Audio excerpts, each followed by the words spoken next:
आणि तो उर्वेला कश्यप जीवनमुक्त असल्याचं मानलं जात होतं आणि म्हणून त्याला भेटण्यासाठी दूरवरून लोक येत होते.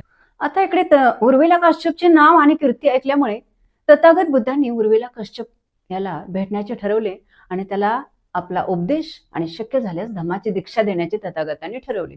आणि मग तो कुठे राहत आहे त्या ठिकाणाची माहिती मिळाल्यावर तथागत उर्वेला या ठिकाणी गेले. उर्वेला या ठिकाणी गेले असता उर्वेला काश्यपला तथागत भेटले आणि मग तिथे गेल्यावर तथागत उर्वेला काश्यपला म्हणाले की काश्यप, जर तुमची हरकत नसेल तर मला तुमच्या आश्रमात एक रात्र राहू द्यात. तेव्हा तथागतांची ती विनंती त्या काश्यपने मान्य केली नाही. तो म्हणाला, मला हे मान्य नाही.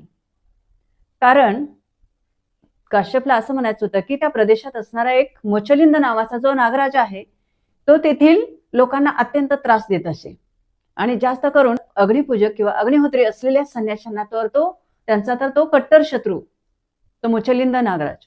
आणि त्यामुळे काश्यपने तथागत बुद्धांना तिथे राहण्यास परवानगी दिली नाही. परंतु तथागत बुद्धांचे तो नागराज मोचलिंद हे मित्र आहेत किंवा त्यांच्याशी त्यांची मैत्री भावना आहे हे काश्यपला माहीत नव्हतं. म्हणून तथागत बुद्ध म्हणाले की मला राहू द्यात, मला तो काही करणार नाही, मला इथे एक दिवस राहू द्यात.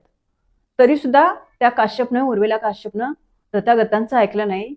तो म्हणाला की जशी आमची अवस्था होते